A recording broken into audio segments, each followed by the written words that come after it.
Nah, salah satunya di program Pesantren Terpadu 1005 itu kita mengelola di lahan 1000 meter itu ada Tante Rika. Kenal Tante Rika? Ini selingkuhannya petani. Tante Rika, pernah dengar?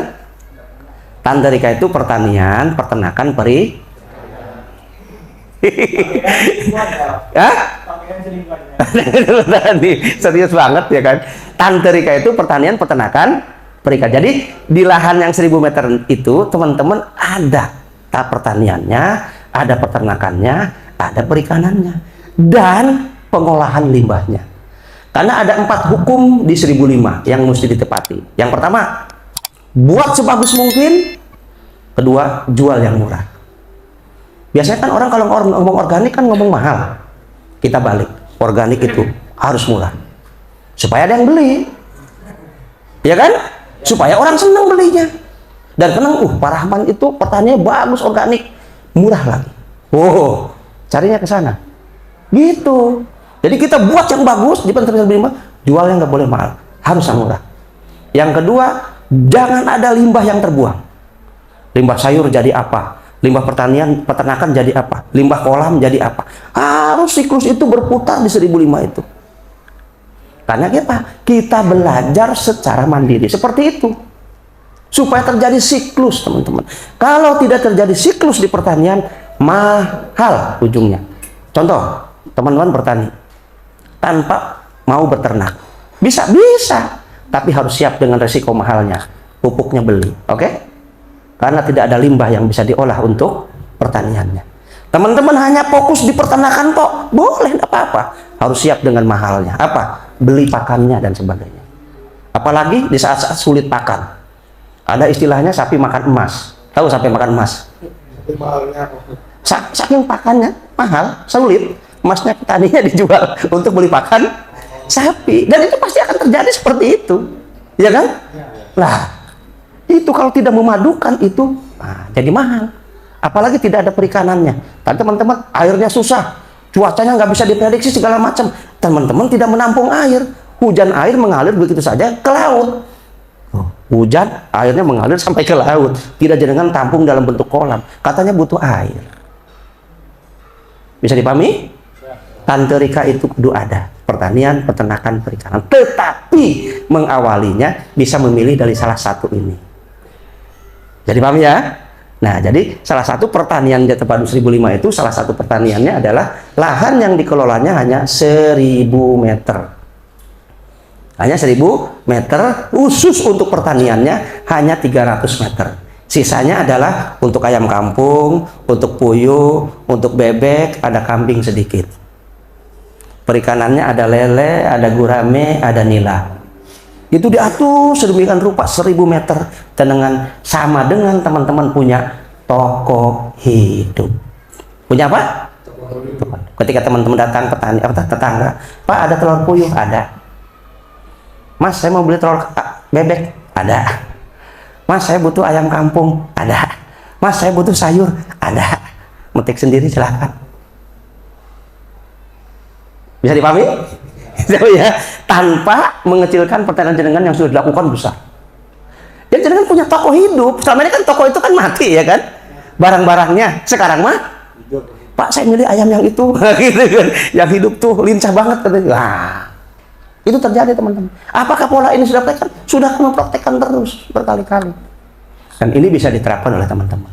Nah, di pelatihan 1005 itu butuh waktu 5 hari sebenarnya, teman-teman. Itu dikupas tuntas bagaimana cara bikin kandangnya yang sederhana. Karena di ayam itu tuh bukan hanya ternak kita, ayam itu adalah petugas kita, karyawan kita yang membuatkan pupuk. Gimana caranya supaya ayamnya jadi pegawai kita? Ada teknisnya. Gitu kan? Nah, di Plan 1005 ini kita bahas nanti. Tapi karena waktunya terbatas, kami hanya memberikan selayang pandangnya aja. Ya kan? Gambarannya gitu loh. Gambarannya tok gitu kan. Nah, selanjutnya detailnya. Prakteknya ke yang 1500 saja. Ada. Terakhir bukan 1500. 1005. Ada. Itu hari ke berapa, Mas? Hari Kamis ya? Hari Kamis tuh ya. Hari Kamis kita di 1005 nanti ya. Bisa dilihat nanti di lahan 1005 ada. 1500. Saya beli mall 1500. Ya. Jadi di salah satu kita ambil contoh. Program Tandan Terpadu 1005 itu contohnya apa? Program ini kita jadikan sumber pendapatan harian, teman-teman. Di 1005 ini salah satunya pertanian, kita jadikan program sumber pendapatan harian. Pertanian jadi sumber pendapatan harian. Gimana polanya? Nah, next Pak. Nah, kita bisa memilih komoditi yang bisa panen 30 hari. Oke? Terserah teman-teman mau seledri, mau kangkung, mau bayam, mau sawi, kan? Pokoknya yang bisa panen 30 hari. Di lahan yang 1000 meter itu, yang 300 meter. Kemudian, next. Contohnya bayam, kangkung, sawi, seledri. Terus, lanjut. Nah, polanya rinam rinen. Tahu rinam rinen? Sehari tanam, sehari panen. Gimana Mas Walid? Sehari tanam, sehari panen. Gantian gitu. Nah, pinter. Rolling. Kalau kangkung itu panennya berapa hari? Kangkung? 1 minggu sudah besar. 1 minggu? 2 minggu kan? 20 hari lah, katakan gitu kan? 20 hari. Berarti kita nanamnya, kalau di tempat kami, kita hanya 80 cm bedengannya kali 10 meter saja. Ya, jadi cuma segitu aja sehari. Besoknya kita nanam bedeng kedua. Besoknya hari ketiga, bedeng ketiga kita tanam 80 cm kali 10 meter. Besoknya bedeng keempat, besoknya bedeng kelima, bedeng keenam. Walaupun masih kuat tenaganya, udah cukup 1 bedeng aja. Bedeng ke-20 kita tanam, bedeng pertama sudah panen.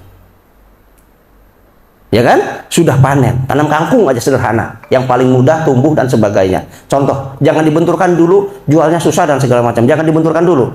Bisa ini di pola bawang merah. Sama kayak bawang merah juga kita buat pola begitu. Biar nggak tumbuh panen raya, Mas. Ya kan? Mungkin ya seperempat berapa bedeng per hari panennya. Dibuat seperti itu. Jadi tiap hari ada terus. Tiap hari ada terus dibuat begitu. Kangkung saja, kangkung sederhana kita tanam ya. 1 meter kira-kira menghasilkan berapa kilo, teman-teman? Kangkung. 5 kilo? Kebanyakan lah, harus kita hitung aja. 2 kilo atau 3 kilo, ya kan? 1 ikat kalau di pasar itu berapa harganya? 2.000, ya kan? Berarti 1 kilo itu isinya berapa ikat kira-kira, teman-teman? 4, 5. 5 ya? 5. Berarti kalau 3 kilo kan 15 ikat ya. Kalau 15 ikat kali 2.000 kan 30.000, kemahalan. Wes. Kita potong aja 10.000 aja wes. Atau 15.000 ya kan? Nah, 1 meter. Kali 10 meter berapa, teman-teman? 150.000 sehari. Kali sebulan? 4.500.000. Untuk mencapai 5 juta kurang berapa? Dari ayam, dari telurnya, segala macam. Masuk akal kira-kira? Selama ini pikiran kita tuh pertanian tuh kudu gede, kudu luas, kalau baru bisa untung. Selama ini kan begitu berpikirnya. Resikonya gede, betul, resikonya gede. Modalnya gede. Ya kan? Tenaga kerjanya juga mahal, teman-teman. Dan orang yang nggak punya lahan otomatis tidak akan mengerjakannya. Maka di pola ini kita buat pendapatan harian. Hanya 1 meter, 80 cm kali 10 meter, kita udah punya penghasilan 150.000 per hari. Besoknya panen lagi 150.000. Wah, kemahalan. Wes, borongan aja 50.000, sebulan udah 1,5 juta. Petani itu selalu kami tanya, Pak, kebutuhan dasarnya berapa sih 1 bulan? Kami tuh Pak sehari 50.000 aja, bisa beli beras, bisa beli ikan asin, lambel dan sebagainya. Alhamdulillah, dari situ bisa. Dan tanamannya nggak mesti kangkung, terserah. Yang laku di daerah saudara itu apa? Berarti itu berlaku semua tanaman, Pak? Semua tanaman. Jagung ya bisa dibuat itu, tapi belum banyak bedengnya kan? Terserah. Nanti kita punya konsep bagaimana kita ngasih pakan kambing ini tanpa beli, tanpa ngarit, tanpa ngangon, bahkan dapat penghasilan tiap hari dari pakan itu. Nah ini ada, pada polanya semua di 1005 nanti diajarkan. Bisa dipahami? Bisa ditangkap ya? Nah, selama ini kan pertanian itu besar gitu kan, luas. Nah kita rubah, bagaimana bisa punya backup harian. Teman-teman ngerjakan bawang yang luas, ngerjakan tanaman-tanaman yang lain, silakan. Tapi di samping rumah. Yang terpenting adalah kita mengedukasi anak-anak kita. Ayo nak, waktunya panen telur ayam. Ya kan? Seneng nggak anak-anak? Ayo ambil tuh, waktunya panen telur bebek. Tuh panen tuh, ada yang beli kangkung, ada yang beli sawi. Jelas? Oke, ya. Lanjut, Mbak. Nah, udah kita singkat langsung ke pabrik pupuk yang kedua. Lanjut aja. Nah, tentunya ada SOP-nya teman-teman ya. Kita punya program Tanamas. Tanamas itu tanam sayur di lahan emas. Bagi petani, lahan itu adalah sumber pendapatannya. Pabriknya bukan sumber, pabriknya. Maka lahan ini harus dibuat sebagus mungkin seperti lahan emas. Gitu kalau kita nyebutnya. Maka di kami ada pola sekali nyangkul kuat untuk 1 tahun. Nyangkulnya sekali aja beda dengan ini, tapi bisa dipakai selama 1 tahun. Nah, ya kan? Di BDI makanya bedanya kita buat bagus sebagus mungkin, rapi, subur. Supaya apa? Lahan 10 meter jadi emas.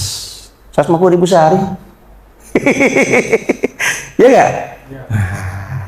Nah, yang kedua di program Intansari ini adalah program pupuk mandiri, teman-teman. Harapan kami sepulang dari sini teman-teman kan akan dapat bantuan. Ada yang sapi, ada yang kambing plus kandangnya. Nah, harapan dari pemerintah itu adalah limbahnya dikelola.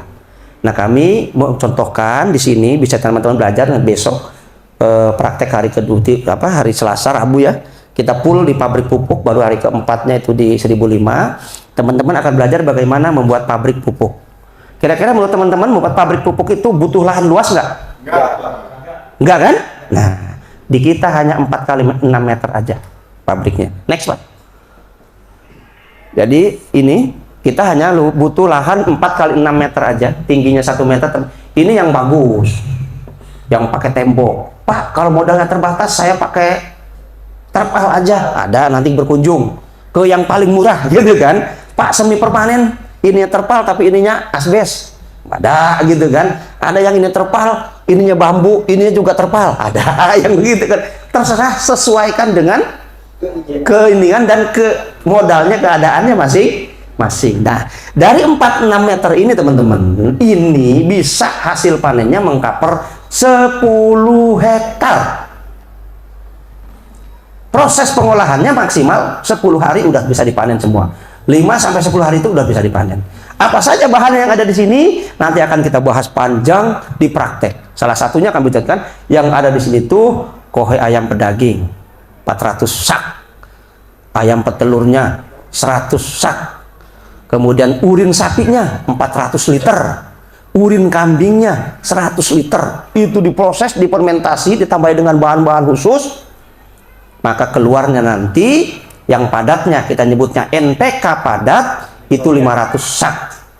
Yang cairnya kita nyebutnya urea cair atau nitrogen cair. Yang kualitasnya 1 liter punya kita sama dengan yang urea 10 kilo. Selama ini kan teman-teman begitu berpikirnya, Pak, main saya organik capek, bagiannya segala macam kualitasnya nggak bisa menggunakan kimia. Sekarang kita balik, yang organik lebih berkualitas daripada yang dibuktikan oleh teman-teman seperti itu. Mantap, tepuk tangan jangan ragu-ragu. Nah, gitu ya. Ada teman-teman yang di padi langsung bismillah full organik dari 4,5 hektar bisa 8 hektar. Jelas nggak tuh? Nanti ketemu orangnya. Teman-teman tanya sendiri, hari keberapa tuh? Hari Rabu ya, hari Rabu. Padalang namanya. Memang dalang, tukang main wayang gitu kan. Tapi petani juga. Dia juga bikin pabriknya juga. Dan dia buktikan sendiri. Oke? Nah, nanti kita akan belajar langsung dengan beliau. Namanya Pak Bayu Dinggringgat. Beliau formulatornya. Dengan kesempatan buat pertanyaan sebanyak-banyaknya. Ya kan? Biar benar-benar pulang dari sini bisa menguasai, bikin pabrik. Skala kecilnya bikin pertanian terpadu 1005. Untuk mengedukasi teman-teman yang belum memulai dengan pertanian. Ya kan? Kalau berpikir langsung 5 hektar, 6 hektar kan berat. 1000 meter aja dulu berpikirnya ya. Biar ini bisa berjalan. Oke, saya kira itu apa yang bisa kami sampaikan. Nah, belum dibuka pertanyaan dulu ya. Nanti di luar aja pertanyaan, catat aja pertanyaannya apa. Karena habis ini kita akan ketemu dengan wah luar biasa sekali Pak Bayu ini penemu ya kan dari konsep ini. Nah, ada lagi nanti yang biosuri dan sebagainya. Pokoknya dengan kesempatan bisa bertanya dengan Pak Bayu Dinggringgat untuk sebanyak-banyaknya. Oke, terima kasih teman-teman ya. Mohon maaf kalau ada kata-kata yang kurang berkenan dari kami. Kami kira cukup. Wabil taufiq wa hidayah, waridho wa inayah. Wassalamualaikum warahmatullahi wabarakatuh. Salam Ablen. Salam Ablen. Oke, terima kasih.